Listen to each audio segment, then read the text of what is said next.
얼마 전 새로 지은 아파트로 이사를 했습니다.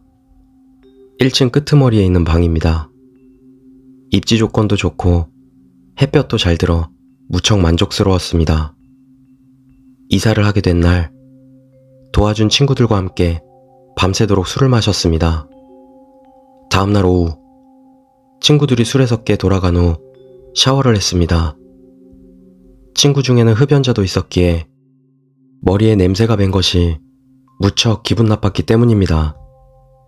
나는 내 머리카락을 무척 자랑스럽게 여기고 있었습니다. 지금까지 파마나 염색도 한 적 없는 길고 예쁜 생머리입니다. 언제나 머리카락 손질도 빠뜨리지 않고 하고 있습니다. 그날 역시 샴푸, 트리트먼트, 린스를 모두 한 후 산뜻한 기분으로 욕실에서 나왔습니다. 하지만 샤워를 마치고 나와보니 방은 난장판이었습니다. 어젯밤에 먹고 굴러다니는 술병에 안주로 뜯었던 과자 봉지를 내다버리고 청소기를 돌리고 있는데 문득 이상한 것이 눈에 들어왔습니다. 여기저기에 긴 머리카락이 잔뜩 떨어져 있었습니다. 딱 내 머리 정도의 길이였지만 내 머리카락과는 모발의 질이 달랐습니다. 그렇다고 어제 온 친구 중에 머리카락이 긴 사람도 없었습니다. 새로 지은 데다 이사한 지도 얼마 안 된 집인데 조금 이상하다는 생각이 들었지만 그냥 내 머리카락일 거라고 생각하고 넘어갔습니다. 오늘은 이삿날에 못 왔던 친구가 놀러 오기로 했습니다.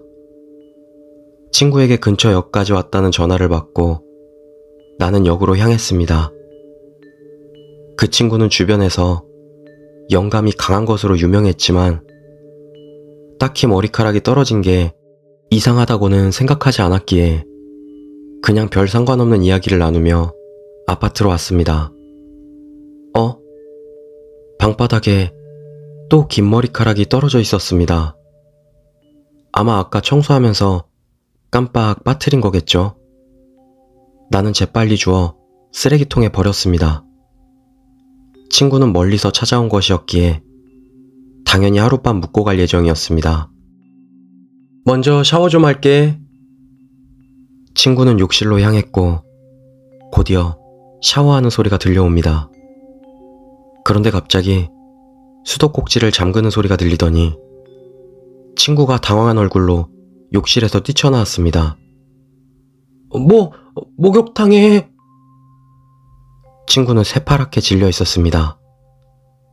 우선 친구를 안정시킨 후 무슨 일인지 영문을 물었습니다.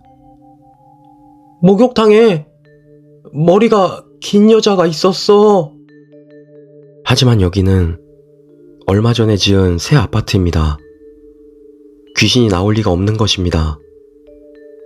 그러나 내가 아무리 그렇게 말해도 친구는 돌아가겠다며 내 말을 듣지 않았습니다. 어쨌거나 난 여기서 도저히 못 있겠어. 어디 패밀리 레스토랑이라도 가서 밤 샐 테니까 너도 무슨 일 생기면 바로 전화해. 그렇게 말하고 친구는 집에서 나가버렸습니다. 혼자 남겨지고 나니 낮에 봤던 머리카락 일도 있어서 갑자기 불안해지기 시작했습니다. 괜찮을 거야. 여기는 새로 지은 아파트니까. 친구에게 말했던 것을 나 자신을 안심시키기 위해 다시 되뇌이며 나는 샤워를 하기로 했습니다. 영감이 강하다는 것도 참 기분 나쁜 일이네. 남이 새로 이사 온 집에 이게 무슨 신뢰람. 마음속으로 친구에게 온갖 욕을 퍼부으며 머리를 감고 있는데 왠지 머리에서 이상한 감촉이 느껴졌습니다. 두피를 손상시키지 않기 위해 손톱이 아니라 손끝으로 마사지하듯 평소와 똑같은 방법입니다. 하지만 왠지 이상합니다. 나는 머리를 감던 손을 멈췄습니다. 그리고 나는 천천히 머리에 대고 있던 두 손을 눈앞으로 가져왔습니다.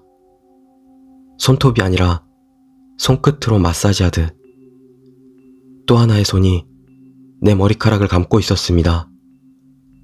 누구야?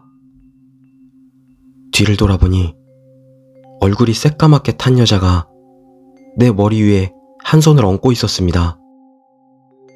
예쁜 머리카락이네. 바닥에 떨어지는 물줄기 소리에 겨우 나는 정신을 차렸습니다. 샴푸 거품을 씻어내지도 못한 채 기절했기에 머리카락이 빳빳했습니다. 하지만 그런 걸 신경 쓸 때가 아니었습니다. 나는 재빨리 거품을 씻어내고 옷만 걸친 뒤 아파트에서 뛰쳐나왔습니다.